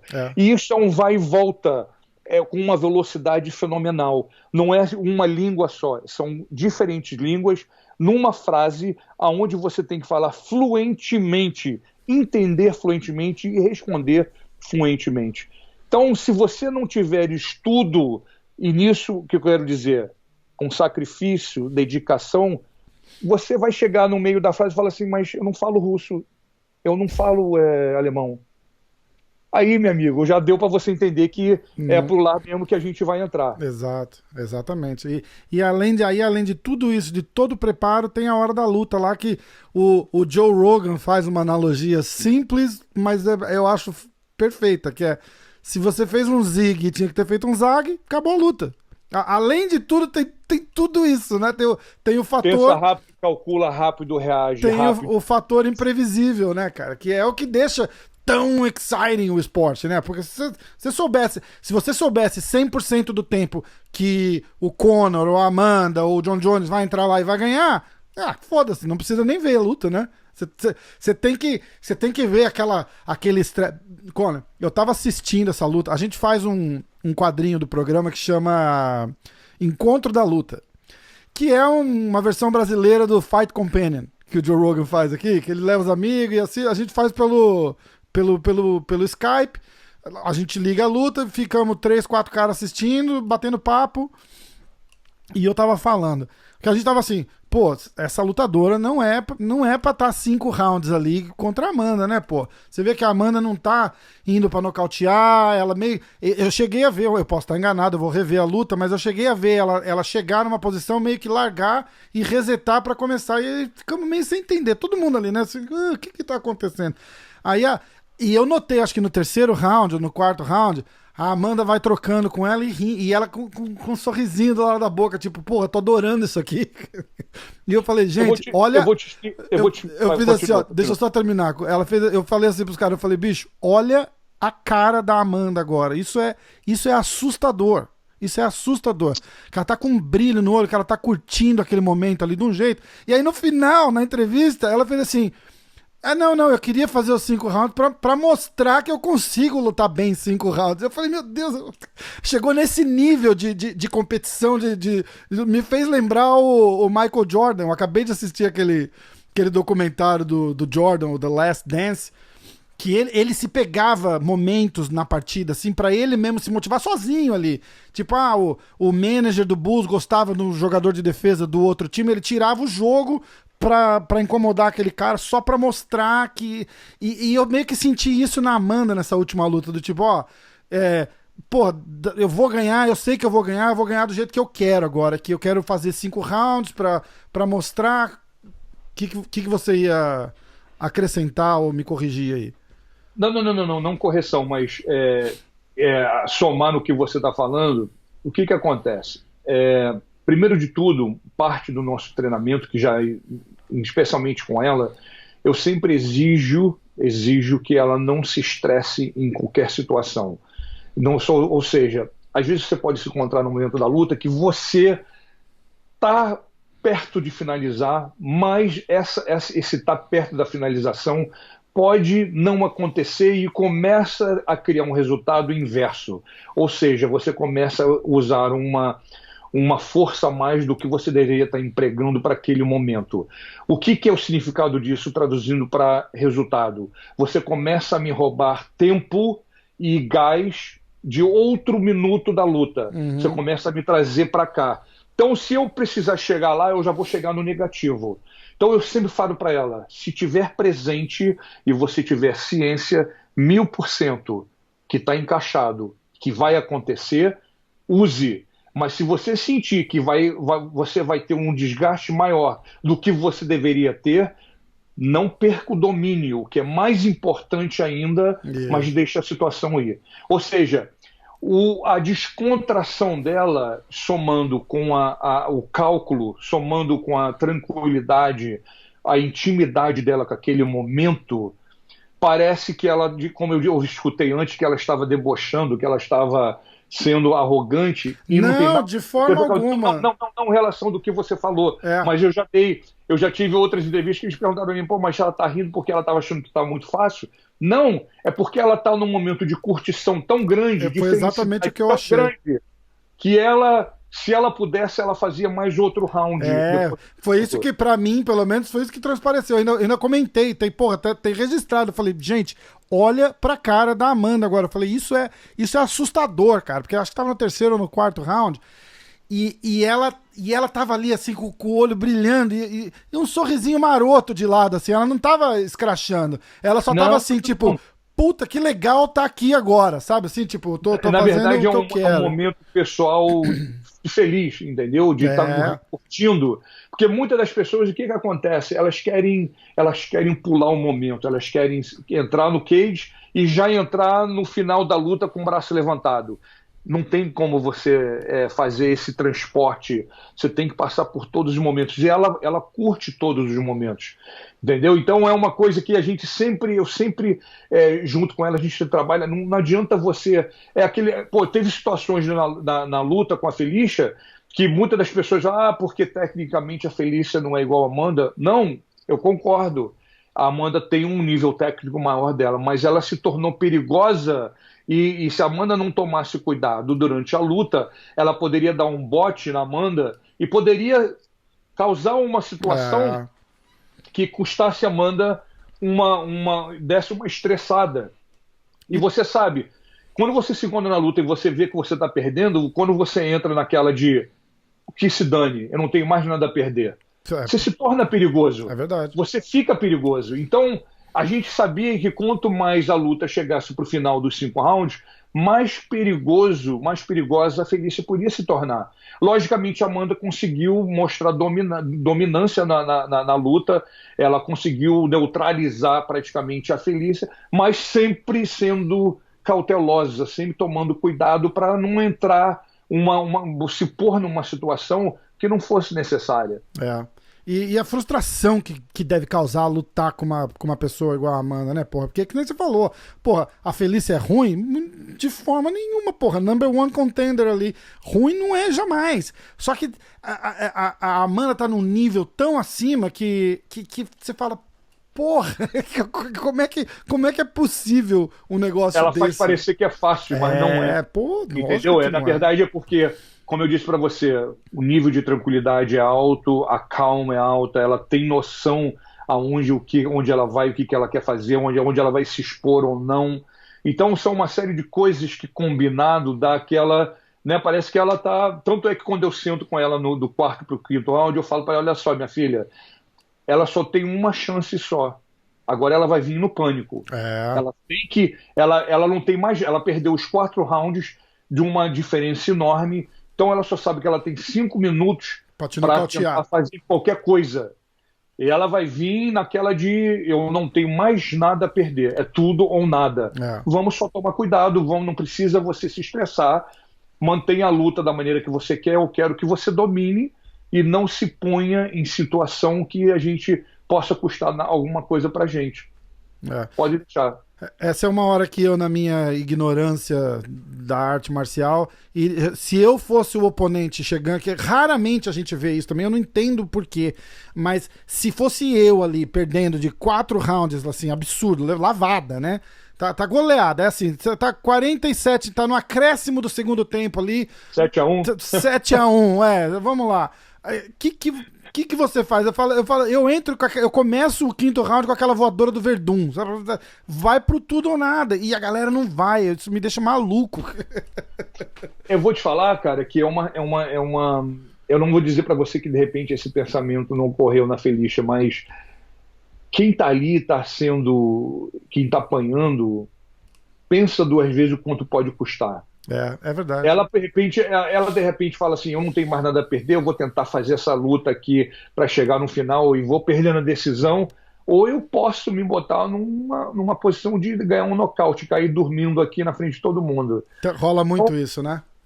Então eu para te falar a verdade, nessa situação, nessa luta, Amanda e Felicia, eu até achei que o corner dela não ia deixar ela voltar no quarto pro quinto, que eles iam parar a luta, né? Devido à situação que ela estava, um galo enorme, corte tudo. Do quarto pro quinto foi bem. Achei que e a postura dela também já tava toda slop ali. Eu ainda brinquei com os caras, que tá todo mundo falando bobagem ali. Eu ainda brinquei, eu falei, bicho, parece eu ali no cage agora. Todo com a mão pra cá, a outra pra trás. Eu falei, acabou a postura. No português bem claro e 100% honesto, é uma surra, né, cara? Não tem. Não. Seria dessa maneira, logicamente. Putz, é complicado. Porém, eu sempre esclareço para Amanda que é necessário cautela, é necessário raciocínio, entendeu? As pessoas, meu amigo, você tem que estar prestando atenção, tem que prestar atenção. E nunca, de forma alguma, nem que a Felicia tivesse uma perna, um braço, a gente encararia como que nada, vai ser moleza. Não no MMA. Não no MMA. Não precisa mais do que pegar na ponta do queixo para você cair sentado e dormir. O zigue-zague do Joe Rogan ali, né? Exatamente. Não existe. E tudo se transforma não em 1 segundo, em milésimos de segundo. E coach, sem querer te botar numa posição difícil não quero criar polêmica, eu sei que não quero que você fale mal do UFC, não quero que você fale mal do Brasil, não quero que você fale mal da Amanda, mas o que você acha que falta pra gente, brasileiro, levantar a Amanda lá em cima como um ídolo máximo e todo aquele amor que a gente tinha pelo Anderson, pelo Belfort, porque não tem isso me incomoda, eu falo sempre disso, porque eu não sei se por parte dela, ou por parte do UFC, ou por parte do Brasil, a economia de repente não dá a grana, o retorno que o UFC espera, então o UFC não investe, a Amanda não briga com isso também, porque como é que você vê essa história? Fica à vontade para ficar em cima do muro também, que eu não tô querendo arrancar nada de você aqui, um ponto de vista. Não, na verdade eu tenho uma opinião formada em relação a isso. Eu acho que em relação a ela, vamos começar primeiro em relação ao atleta brasileiro, né? qualquer outro esporte. Eu acho que o torcedor brasileiro ele é ingrato, começa por aí. Eu acho que ele não valoriza, ele só valoriza quando se está ganhando. Isso. E a razão, aí você fala, pô, mas né, faz sentido. Não, A Amanda tá ganhando. Não faz sentido porque é necessário suporte tanto de uma maneira como da outra. Eu acho que se você gosta ou você torce para a pessoa ou para o time, é indiferente no ganhando só. Tem que ser também no perdendo. Você quer levantar outra pessoa. Eu acho que isso aí, para mim, seria uma parte da minha resposta. Em relação à Amanda, uma coisa que me aborrece muito, primeiro pelo fato de ela ser mulher, de ela ser homossexual. Então, eu acho que esse tabu, essa falta de respeito em relação a uma preferência sexual. É como se você falasse para mim, eu não gosto de você porque você gosta de laranja e eu como banana, ou eu como maçã e você gosta de abacaxi. Eu vejo esse tipo de comportamento muito desrespeitoso. Né? Como eu escutei outro dia, um grande amigo meu falou para mim que criou um debate com uma outra pessoa porque ela mencionou para ele que o Brasil estava sem cinturão. Ele falou, como assim? Como sem cinturão? A gente tem a campeã que tem 2 cinturões. A gente tem 2 cinturões, a gente não tem um. Ah, mas é mesmo, agora que eu me lembrei. Então isso mostra o quê? Há 4 anos, diga-se de passagem.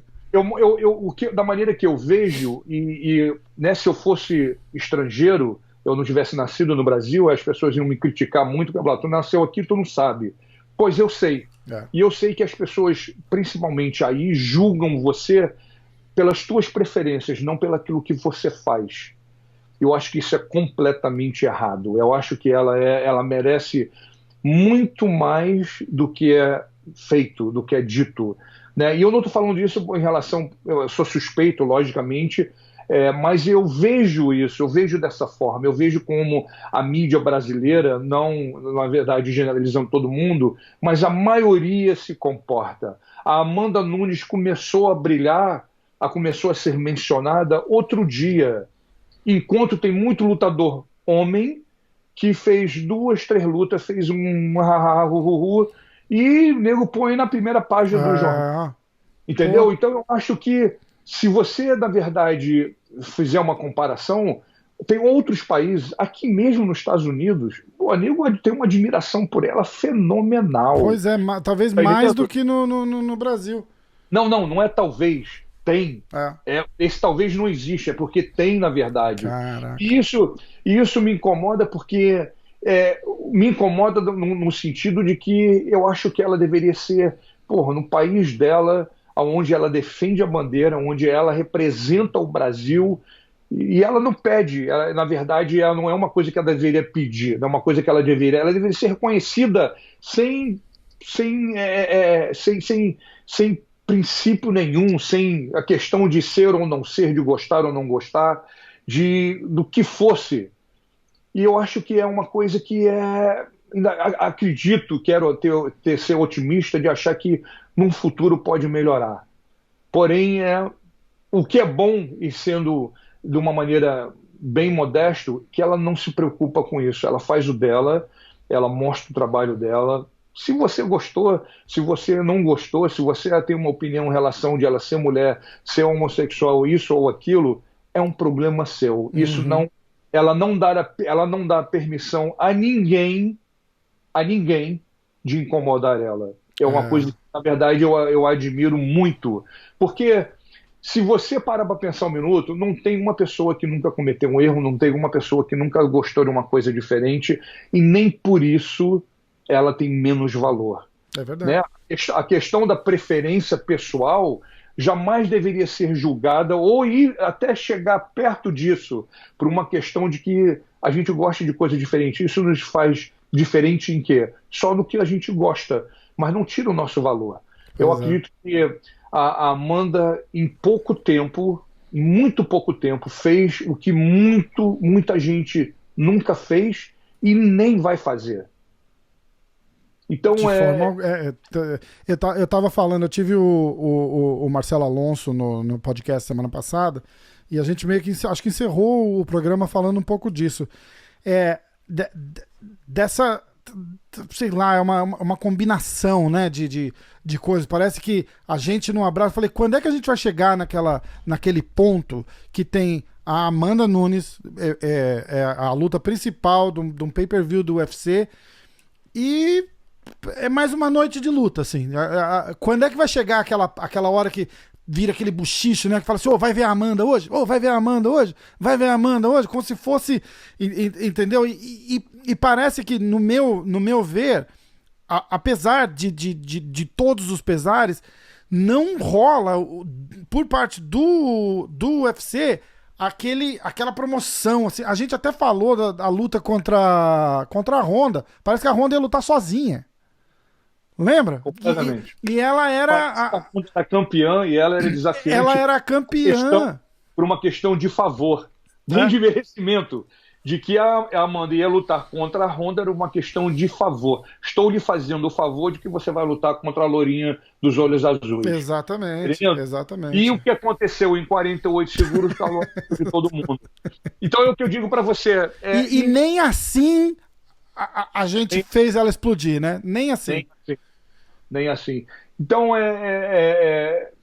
pode ser ter uma maneira um pouco dura e um pouco seca, né? Eu acho que ainda falta muito no conhecimento do torcedor brasileiro, da mídia brasileira, justamente reconhecer e dar valor a quem merece, né? Como eu disse antes, eu vejo muitos casos de lutadores que fizeram mas é homem, então, porra, vamos botar o cara para cima, né? Eu não sei se também tem a ver pelo fato de a gente morar aqui fora, e eu já moro aqui fora há muito tempo, eu tenho 32 anos de Estados Unidos. Eu tô para quase 20. A maior parte da minha vida nos Estados Unidos do que no Brasil, mas isso aí não é uma coisa nova, é uma coisa velha, quase que parte de uma cultura, né? Ter esse tipo de mentalidade, esse pensamento. Porém, quem perde é aquele que não curte, é aquele que não celebra, é aquele que não torce, né? Por uma pessoa que representa você. Ela representa todos os brasileiros que vivem no Brasil, que moram fora do Brasil, e ela não mudou a bandeira dela. Você vê que o uniforme dela é a bandeira do Brasil, ela faz questão de dizer isso, que eu acho muito bonito. Eu acho que, porra, é uma maneira de você mostrar o quanto você gosta do teu país, só que eu não vejo isso de troca, eu não vejo isso de volta, né? Como você disse, né? Não é luta da Amanda Nunes, tá bom, valeu, é isso aí. Pois é, você imagina se fosse um cara campeão há 5 anos, 2 cinturões, defendendo no pay-per-view, para a porra toda e vamos ver. Você, não digo você, mas você como torcedor brasileiro, você não queria se gabar para todo mundo falar, pô, meu irmão, nós somos o único país no mundo de termos uma campeã com 2 cinturões. Cara, eu não sei se também tem a falta de entendimento, né? Eu vou ser um pouco gentil, porque, porra, tem que ter entendimento, mas eu acho que às vezes as pessoas não têm noção do feito dela. Então, eu espero que em algum minuto, algum segundo, daqui a pouco vai cair a ficha e falar, pô, meu irmão, bicho, ninguém fez isso, nunca fez isso, e eu acredito que é uma coisa praticamente, não vou dizer impossível porque ela fez, mas é um feito que acho que vai demorar uns 100 anos para alguém fazer uma parada dessa outra vez. E por tanto tempo, e defendendo, porque volta a história do comecinho do podcast, que a gente pulou, já mergulhou de cabeça na história, né? Não é só ganhar o cinturão, né? É ganhar e defender ativamente o cinturão, porque não é fácil, mas ganhar e largar e mudar, aí pode, né? Porque é o que acontece toda hora. Eu sou o champ. Não, você só é o champ se você ficar defendendo os dois ali. Né? Você ser campeão de um e ir pro outro, porra, você é fantástico, bicho. Legal demais, sensacional. Mas ativamente é outra história, né, pô? Exatamente. E é isso exatamente. Eu não irei ficar nunca no meio do muro, porque eu acho que seria ingratidão, aí seria mais desrespeito às pessoas e a mim mesmo, né, como treinador e como papa dela, achar que, porra, como é que eu não vou dar minha opinião, como é que eu não vou falar, na verdade, o que eu penso e o que eu vejo, né? Porém, é o que eu falei para você, né? Quem perde é aquele que não torce, é aquele que não aprecia, é aquele que não faz parte desse momento, que deveria estar levantando a bandeira e deveria estar falando, pô, meu irmão, não tem ninguém nesse 7 bilhões de pessoas que vivem nesse mundo que tem uma pessoa que É. representa o país dela e tem esse fato histórico. E vamos chamar os amigos em casa e falar, ô, vem aqui pra casa que a gente vai ver a Amanda hoje. Porra, Exatamente, tá. exatamente. Vamos torcer pra chegar essa hora. É quase que se ela se transformasse num homem, seria valorizada. É Pois quase é. que se ela transformasse numa pessoa direita, né, o normal, porque onde está a normalidade? Porque Então, mas nem esse lado LGBT eles exploram nela. É isso que poderia, por um lado ou pro outro, falar, olha, a campeã e ela é gay, e aí traz o público LGBT pra apoiar. Nem isso. Entendeu? É isso que me incomoda. Eu falei, será que a gente tá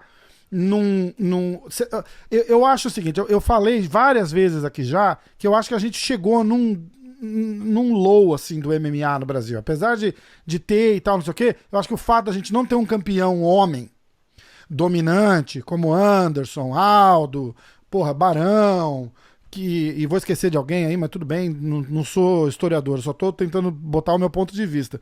Eu acho que isso afeta demais a audiência do UFC lá no Brasil. E aí os caras falam assim, qual é o retorno que a gente tem vindo de lá? É pouco. Então, a gente vai enfiar 20 milhões de dólares em promoção pra Amanda, tal, não sei o quê. Não vai, porque não vai dar esse retorno. E não vai dar esse retorno. Infelizmente, a verdade é essa. A gente gosta mais da Joana do que da Amanda lá no Brasil. É absurdo. Os caras falam, eu tô em grupo de MMA e não sei o quê, e os caras ficam assim, não, mas a Joana não sei o quê. E você não vê ninguém. É absurdo.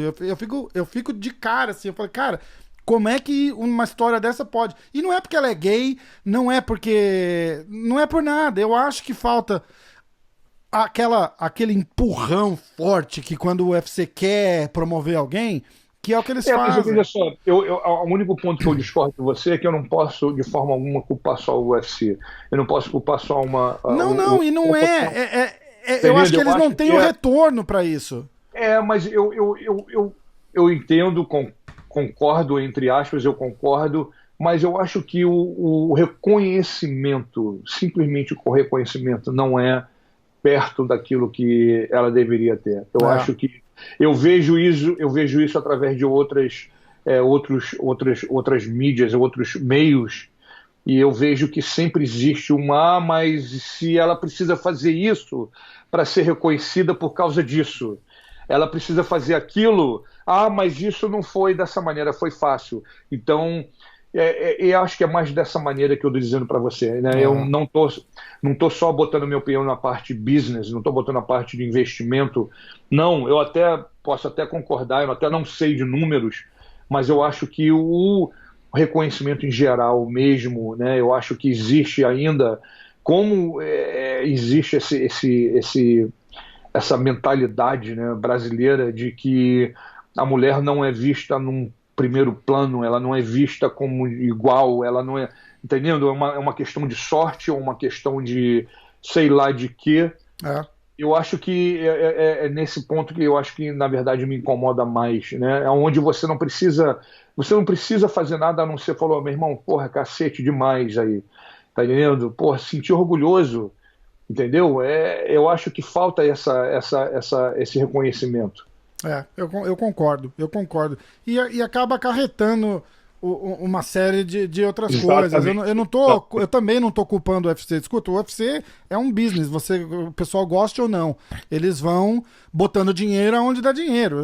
A verdade é essa. Se eles não investem na imagem dela, é porque não tem retorno, e aí a culpa é nossa, não é do UFC, entendeu? E não é dela. O que ela tinha que fazer, ela tá fazendo mais do que devia, porra. Né? Exatamente. 2 cinturões ganhando bem, ganhando literalmente com um sorriso na cara ali. E melhor que isso, porra, só se tiver 2 Amanda ali dentro do cage. Não tem como fazer melhor. Com Coach, certeza. acho que deu, né? Você que sabe. Como é que você tá de tempo aí? Eu já tenho que ir daqui a pouquinho. Então, eu tô imaginando, porra, estamos com 1h40. Exatamente. Então, olha, foi... Não vai faltar outras oportunidades para a gente se reunir outra vez. Quando a gente dá uma juntada no horário, a gente se encontra, a gente conversa outra vez. Demais. Tem muita lenha para a gente queimar aí. Demais. Com certeza vem, depois da luta do Pedro, a gente pode conversar. Ou quando vocês acharem melhor, tô sempre aberto. É só a gente ter que dar aquela jogadinha no schedule, né? A hora que você tiver disponível, eu faço acontecer aqui. De verdade de a gente, bater um papo e a hora que for e der. Fechado, então. Pô, você sorte minha. Agradeço muito, muito mesmo, do fundo do coração, a oportunidade de a gente bater esse papo e de eu poder apresentar minhas ideias, a minha opinião. Mostrar um pouquinho do que a gente faz aqui, da nossa mentalidade, o nosso trabalho, sempre, né, no final das contas, a gente representa da onde a gente veio. Mas é aquele negócio que eu falei para você, tomara que todo mundo celebre, todo mundo aplaude, se não fizer, a gente vai continuar fazendo a mesma coisa. Vamos ganhar no cansaço, né? Exatamente. Não vai ter como parar. A gente é da água. Tá certo, exatamente. Entendeu? Então, estamos aí junto. Então vamos nessa. Aí a gente combina. Eu vou ter meu contato agora também. A gente vai se falando aí. A galera pode ver também Confraria da Porrada. Você tá toda semana no Confraria? Não? Eu me amarro naquele bate-papo demais. A maioria das vezes sim, né? Uhum. A única vezes que eu não tô na confraria é quando na verdade eu tô no meio da viagem ou bate de ser um horário diferente, alguma coisa assim, mas a maioria, onde a gente tem um encontro de amigos de 30 anos, demais, até mais. Eu adoro. Tá entendendo? É um caldeirão de conhecimento ali que, às vezes o nego fica até bem assustado, né? Porque, ali não tem como você não ter entendimento de luta, né? Porque todo mundo, não tem um que não tenha. É uma coisa que me agrada muito, né? É uma irmandade, na verdade, é muito mais que amigo. Tem gente ali não tem, como eu falei para você, né? De 30 anos de amizade, e é uma coisa que é fenomenal. Demais. É um bate-papo assim de primeira. Eu vou botar aqui na telinha aqui em cima o linkzinho pro Confraria da Porrada. A galera vai lá assistir. Coach, a American Top Team quer botar site, quer fazer uma propaganda, alguma coisa? Não, a gente continua no nosso trabalho. Não tem muito segredo. Como eu falei para você no começo da nossa conversa, insistência, trabalho duro, errar, consertar, modificar, trocar e seguir em frente. Esse é o nosso diferencial. Eu não sei, na verdade, não tem uma fórmula secreta onde eu poderia dizer para você, não vou te contar porque é só da gente, mas não. A nossa mentalidade é essa. A nossa mentalidade, a minha mentalidade, quero ganhar tudo, primeiro lugar de tudo, todas as lutas, todos os cinturões, todas as vezes. Eu não penso diferente. Como eu disse para você, segundo lugar é igual a 1000. Então eu quero só o primeiro. É isso aí. Se alguém tiver dúvida que funciona, entra no site da American Top Team, dá uma olhadinha na listinha fraca de atleta que os caras têm lá. Pô, melhor do mundo. E cada vez melhorando mais. Sempre pra frente. Coach, muito obrigado. Então, a gente fica em contato e vamos fazer de novo, beleza? Com certeza. Abraço grande, muito obrigado pela moral aí. Um abração. Abração, valeu. Valeu, coach.